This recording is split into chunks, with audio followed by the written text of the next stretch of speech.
In this lecture, we're going to talk about education, which for most governments ends up being one of its largest expenditures, especially on the state and local level. The federal government does spend a bit on education, but mainly most of that money is actually directed to states to administer.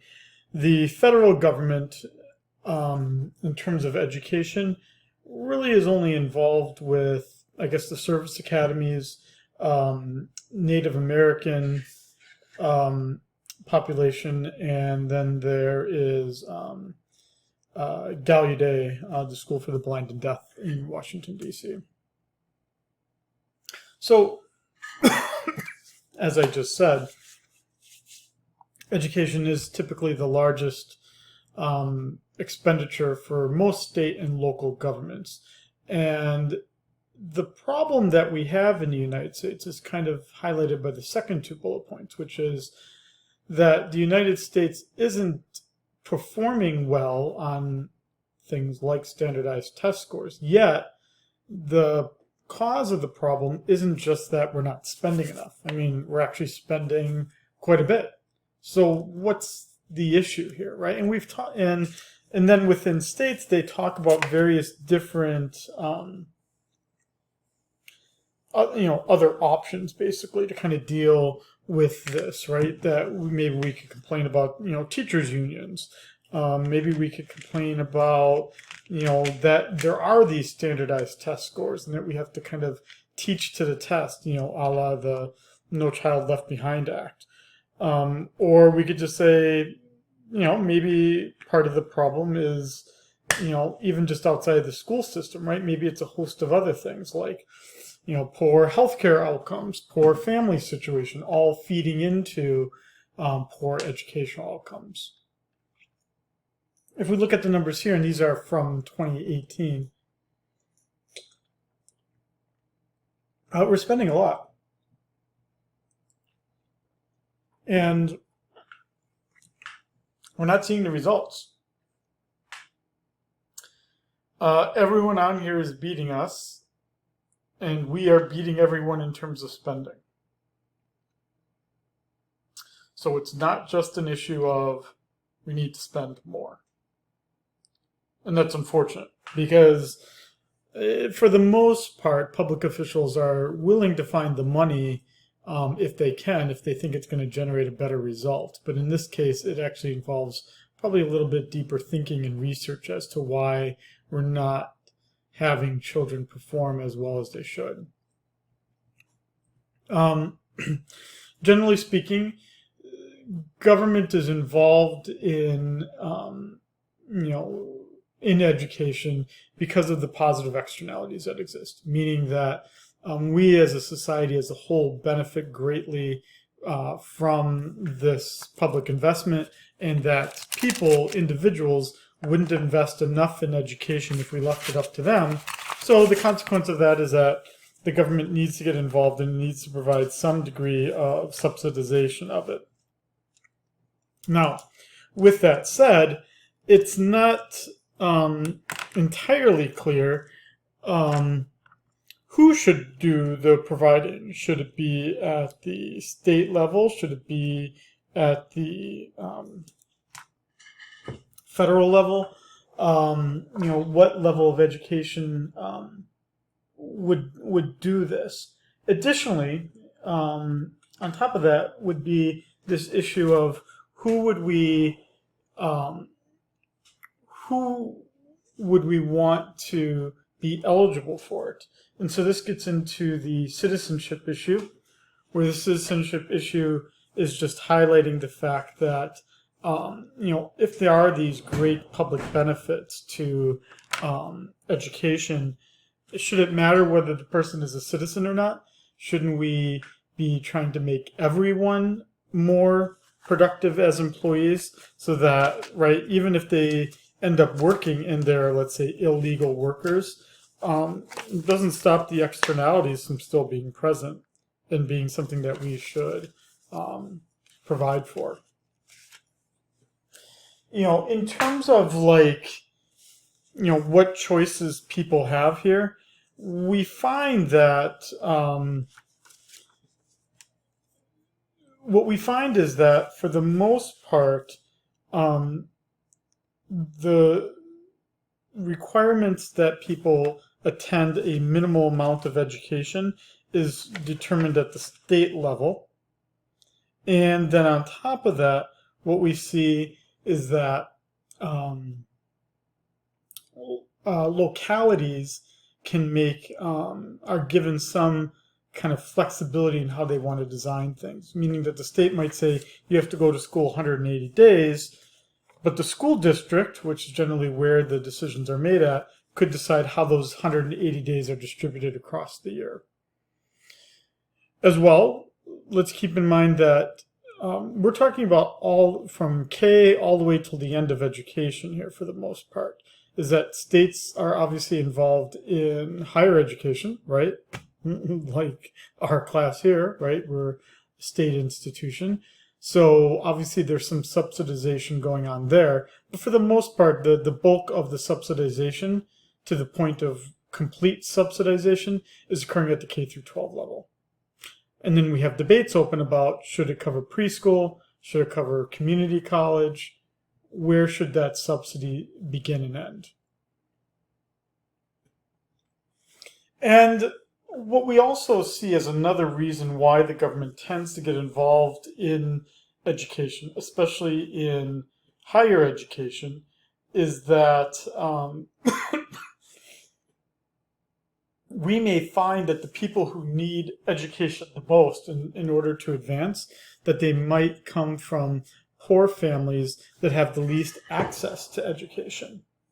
And so then, again, we might want to provide that subsidy or even provide the credit so that people don't have these difficulties. So for instance, for higher education, we obviously provide government loans, meaning that you don't have to find a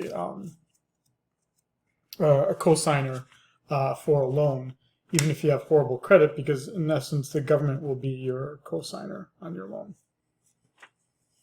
And obviously, little kids aren't going to be borrowing money. So for elementary and secondary ed kids, right, the government just, both at the state level, local level, federal level, they completely subsidize the education. And again, we have this debate again about preschool. How much should the government subsidize it? Or pre-K, how much should the government subsidize it or not? It's not an easy question, which would be why not all states do the same thing.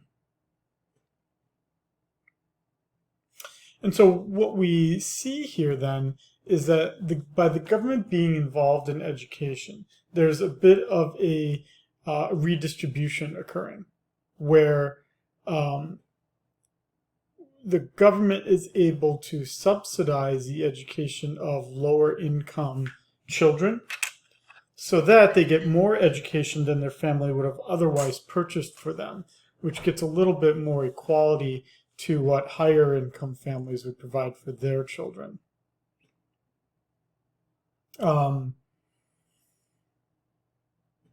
It also means, and this is our first bullet point here, what it also means is that not necessarily because of subsidization, but the government being involved in education, that it requires a certain number of years to be attended, is that some parents may not care whether their child attends school or not.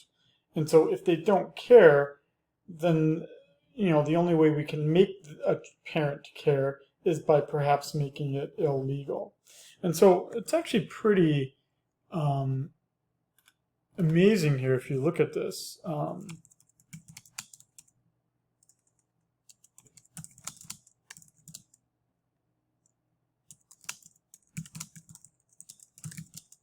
sure there's a Wikipedia entry on this. Let's look at the compulsory education levels here by state. No, I mean even high school graduation rates, I guess, would be a bigger difference.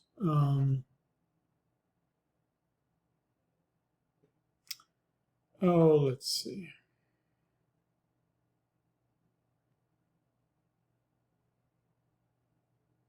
I'm just looking really quickly here. I'm not seeing what I want to see. Oh, let's even just take this here, right? We can see again that even how much states spend, yes, California has more kids, so it will spend more money. Vermont doesn't have a lot of people, so it's not going to be spending that much money. But it does give you an idea that if most spending on education is happening at the state and local level,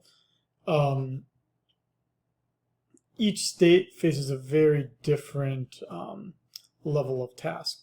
And then look at this. This is pretty, well, I can explain this one. So in Hawaii, everything is state spending, because in the state of Hawaii, for instance, where I'm from, there is only one school district, and it covers the entire state. So we don't have we don't have any local control over everything. It is the state.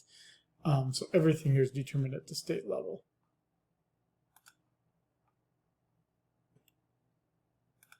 And obviously here, we can see here, states care about education to varying levels. Even though Vermont doesn't spend that much, look at that. Vermont is devoting almost 40% of its budget to education. Again, you can get down to a low as almost half that in the states of Maine and New York. Finally, again, I'm just trying to look for the one thing I was actually looking for here, which was how long kids must attend school.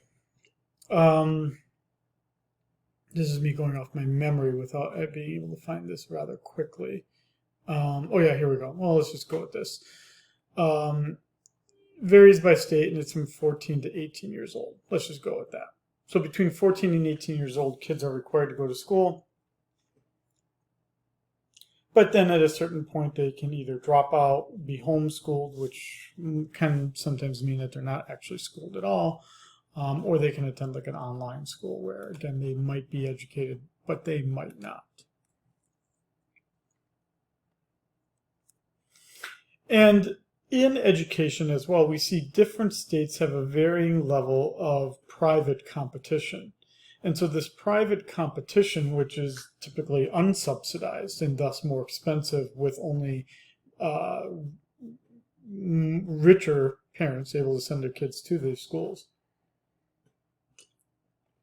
it leaves the public schools with students that have greater difficulty performing well, right? Poorer kids. And so if these are the only kids that are stuck in the free public schools, and all the kids with all the resources go out to private schools, then perhaps sometimes what we can see is that it's not that the public schools are doing so bad. Maybe it's they're doing the best they can with the products, with the children that are attending. And that these private schools that don't necessarily report out all the data that they should, right? Maybe they look so good that they're performing so well. Maybe not because they have a supreme education model, but rather because they have better students already attending them that have those children have more resources. And so we see this crowding out, right? And we see this crowding out where if a certain amount of education is devoted to these children, what it can do is it can cause situations where we spend more on education than we otherwise would, as would be at least suggested by our production possibilities frontier here of imagine that we could spend it on education and everything else. So the one way to make a public school market perhaps a little bit more efficient is that you let people vote by their feet, meaning that you allow them to attend other schools and you give them essentially a voucher. Now these vouchers have become incredibly controversial, and it is become the big thing that people vote about and people debate about. So a child where the parents decide not to send their kid to public school in some states are given a set amount of money in terms of a voucher. And they can take that voucher and they can use it at a private school to either completely subsidize or subsidize a portion of the private school education. The idea being that competition works, that, if the private school is that good, then they'll get more vouchers. Thus, the public school will have to either become better or alternatively, right, they'll keep losing more students and be basically competed out of business. And what we see is what that voucher does is it forces more of the spending, and what it does is it can allow some families that weren't going to otherwise send their children to private school. What it can do is it can shift out our budget constraint here for a typical family on what it's going to be buying, right? Causing them to be able to buy more education. But notice here we've got a corner solution here, meaning that like food stamps, the family is being forced to use a certain amount of money for education. And then we see that as they spend more on education, they get less of other goods. I just made this argument already. Vouchers for some people, you tend to see, especially with conservatives, tends to be preferred for some because of this idea of consumer sovereignty, meaning that people can choose the kind of school that they think is most appropriate for their child and their family situation. But that vouchers also make public schools perform better as well. And what the counter would be is that vouchers drain resources from the public schools. And so they make the public schools even worse, right? That it can cause a pretty significant amount of segregation. Race, income, child ability, where the public schools, are now really the place where only those who couldn't even get vouchers end up being at, making thus the educational outcomes even worse. And also, additionally, vouchers can lead to this excessive school specialization, where you kind of have to have a marketing ability to send your kids to a particular school. I say this because I'm thinking about, so I grew up in Wisconsin, and Wisconsin does have vouchers.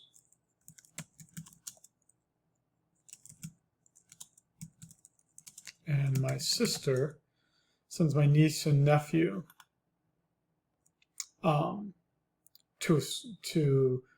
they used vouchers for Montessori schools.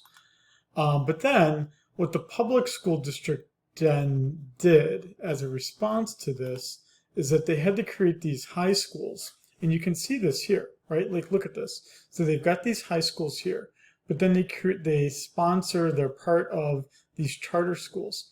So look at this. You've got a STEM elementary campus, meaning that you've got kids that aren't going to just a standard traditional elementary school. They're going to one that focuses on STEM.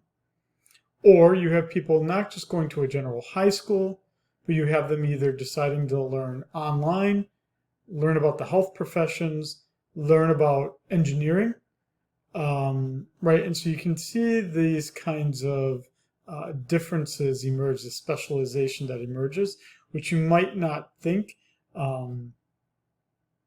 is necessarily ideal. Okay.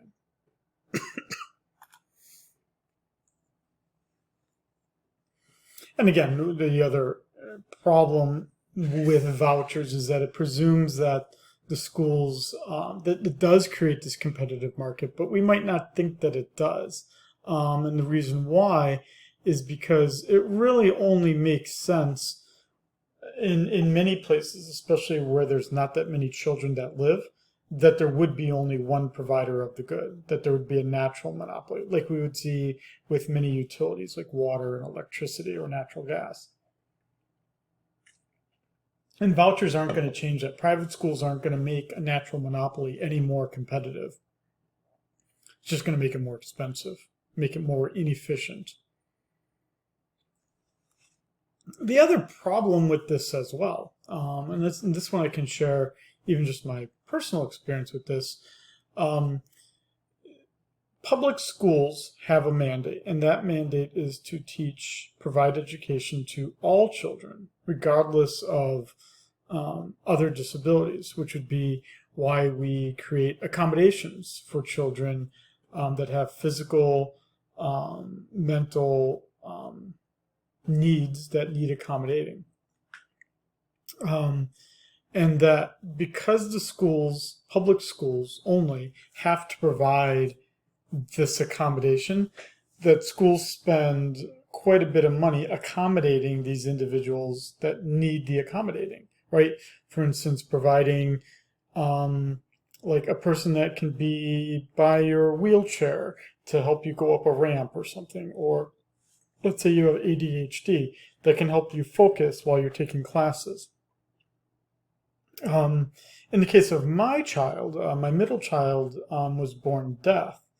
And, when he now attends private school, but when he attended public school, we would have to go to these, what was it called, IEP meetings, like individualized education plan meetings or something, IEPs. Or no, that was what we were creating, an individual education plan. I forget the name of the committee that was like teachers, the principal, and whatnot. And you'd have to meet and talk about like what is it that the child needs, right? And you'd go over test scores and whatnot. But you would leave that knowing that whatever the child needed to succeed, the school would provide. Now that he's in private school, I mean, they acknowledge that he's deaf, but there's not really a lot of accommodating. There's no resources to do that accommodating, and they're under no obligation to do that accommodating either. So why would they, right? So public schools do have a purpose as well in providing some equality for the fact that children are pretty different. Again, we do see vouchers in the United States. They're being, and certainly under the now incoming Trump administration, there's a great deal of interest in doing these a little bit more. Again, the bigger issue is that though that they're very expensive, and they tend to take away this money when there's not a lot of money to spare on these kinds of things. When we look at direct programs where we see some of this present, what we see, at least in the Milwaukee study from '98, we don't see very much improvement. We see vouchers maybe increasing test scores by 1 to 2%, but that's not even that much to suggest otherwise. And then in a later study in the state of Louisiana, we actually see worse outcomes, and that could be because, again, you're taking resources away from other schools that could use that funding. And then again, we see some international examples as well. We see, and we saw this in the example I showed from the city of Waukesha. We can create charter schools, we can create magnet schools as competition for children having free choice and being able to use vouchers. So again, you've got this STEM school at the elementary level, or you have one where you're just teaching people how to train for the health professions. But the idea is that the school district's only doing that because it wants to compete better against these private schools that may have vouchers or not.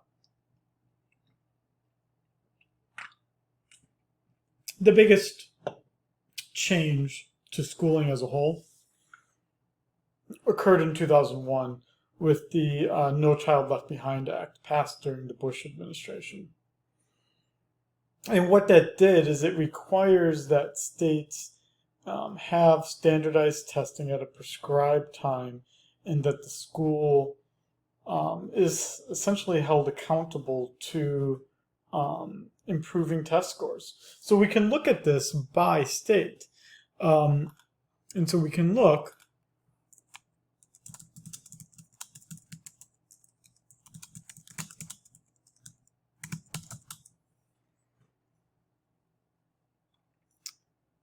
let's see if we can see it quickly here.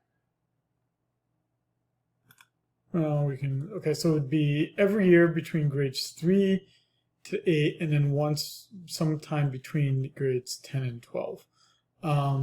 Everyone has to take the test. That would mean even children who need the accommodations and whatnot. But again, it's, as you can even see here, just in my very simple Google search, it's kind of controversial. It's not necessarily the case that we've made teachers more accountable. The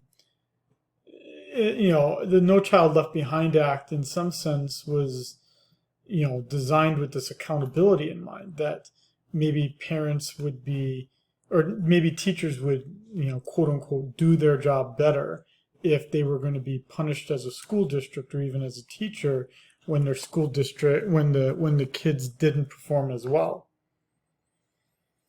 But sometimes it's out of their control, right? I mean, the teacher's not responsible for whether the parent doesn't enforce their kid doing their homework every night. I mean, so what's the big deal then?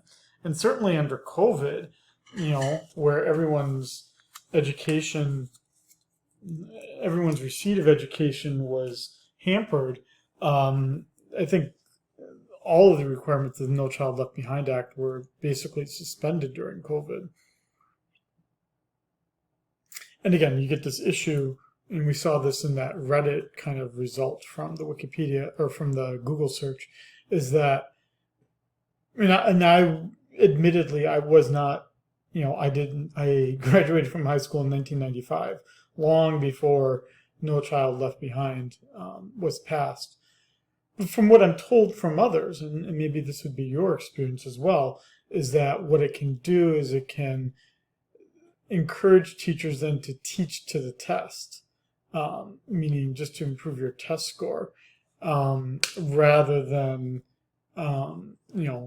teaching the bigger questions, the greater value that comes from going to school. And so what do we see here? If we look at vouchers and school choice, there's no real strong evidence to suggest that vouchers nor that school choice is necessarily better. What does this tell us here? What this tells us is that, and don't let anyone fool you otherwise, and I really mean it when I say this, because I've got no stake in this. In some sense, I send my kids to private school, so I really have no stake in this. If there was an easy solution to this, we would have done it. And you wouldn't be able to say, "Wow, the teachers union just stop it from progressing." And I say this as a person in a union as well. Union is strong, but it's not so strong as to dispel positive change. Like, change will occur if it's positive, regardless of whether the union wants it or not. Because again, for most states, most localities, education is the biggest budget item. So local leaders aren't just going to overlook that. Now, the returns to education are pretty strong. Now, we don't necessarily know, and this is kind of what's highlighted here in this slide. It may not be that, the most kind way to do it, or the most positive way to interpret it, would be to say that the returns to education are high, right? When a person graduates from high school, they earn a better earning job. It may be because they learned things in high school that made them better employees.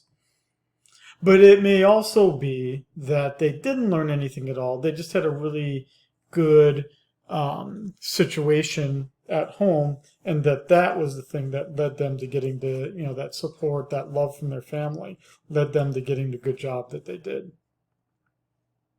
I send my kids to private school. I'd like to think they're getting a good education, but sometimes I tend to think that the only thing they're getting out of school is the name of where they're going, and that they will use the name of where they're going to get what they want.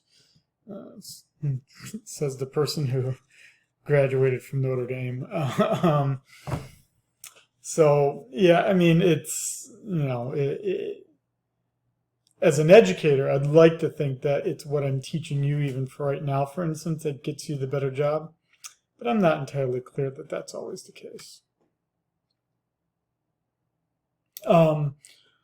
What we see, and I guess you see this kind of difference of opinion then right here, is that, again, education could be this way that people are gaining the skills that are going to make them better people and make them more productive workers.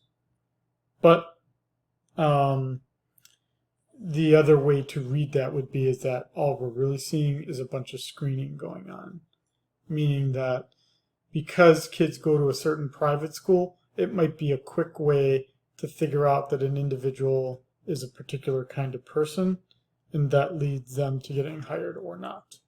Right? That's why when you meet someone that graduated from Harvard, they'll tend to tell you that they graduated from Harvard. And so then, right, if that's all that is happening in school, screening, then why would we pay for it? Right? Why should we do it? We shouldn't. We would want to subsidize education if we thought there was some human capital, some knowledge and skills that increase productivity, if we thought that that was actually happening.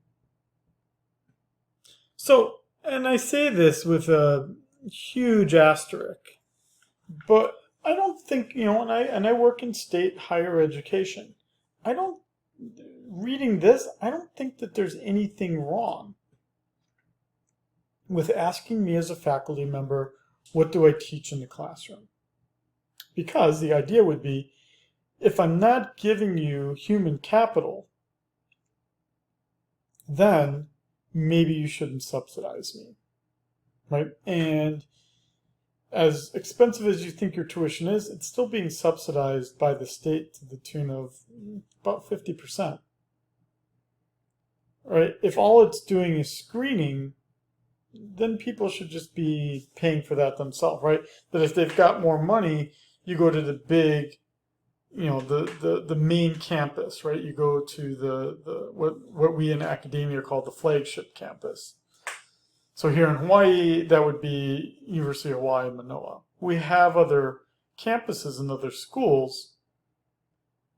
Is it the case that I'm giving students at this campus more productivity, more human capital? Or is it that a graduate of UH Manoa must have more money because they went to the bigger school, and so we must know that they have other characteristics that I would want as an employee, as an employer? When we look at the data, what we find, first we find that there's a sheepskin effect, and what that means is that a 12th grader that graduated from high school tends to earn a lot more than the skills they learned in that 12th year of school than an 11th grader who drops out. The idea being that when you graduate, by virtue of having that diploma, you are going to get more money. But that in general, that for every additional year of schooling, that a person will generally earn about 10% or so higher income. And I already said the sheepskin effect that exists here. And you get this 10 to 25% more for people that have the higher degree. And again, there is a pretty significant screening effect in education as well. That's why we do rankings of schools and colleges and universities. That in general, what we see is that these better educated people, do all the things that we would want as a taxpayer people to do. That makes it such that I'm willing to subsidize them. That they're more productive, that they themselves have better educated children, that they have better health outcomes, less likely to be criminals. All things that I want people to do, they do when they go to school longer. So in essence, I should subsidize what they do. It's hard to tell how good a school is. We could look at how much, what test scores are. We could look at how much is spent on the school. We could look at how many teachers per student or how many students per teacher there are. So we could try to look at school quality in those ways. We have done some studies that do seem to suggest that smaller class sizes do lead to better outcomes. That's pretty hard to do, to pull off financially, because now you're saying that I need twice as many classrooms to do the same thing I was doing otherwise. It's typically going to be pretty hard to pull off. But there are some good returns to that.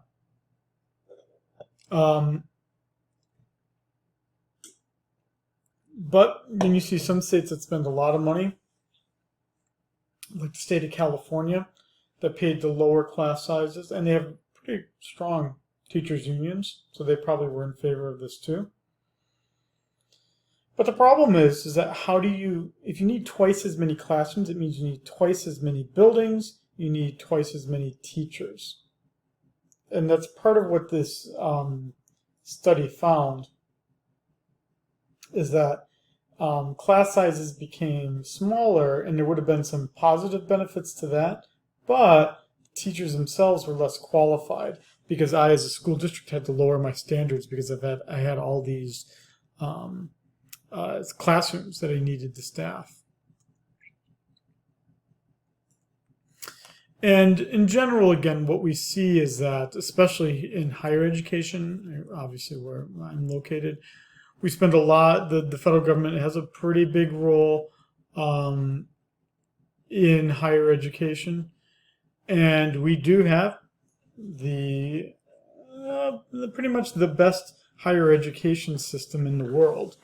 So much so that we bring in students from abroad to study here in the United States because it is so well. But it does take up a lot of funding, money basically from private individuals. That of all the educational money spent, nearly half of it is on higher education. So when you're looking at your student loan bills, you shouldn't be thinking that seems really odd or weird. No, that would be pretty typical. That people do go into quite a bit of debt to finance their college education. How it does it? Well, in our case, already at a place that's a state university, it's pretty obvious. We've got the name of the state in our name, so that would mean that we're going to be subsidized pretty well.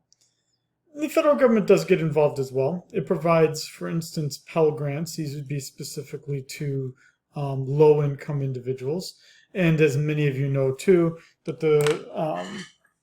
the federal government does get involved in loans, and it makes those direct loans. But we know that there's a bit of controversy related to this because, at least under the Biden administration, we expanded the ability of people to forgive their loans, to get out of their loans.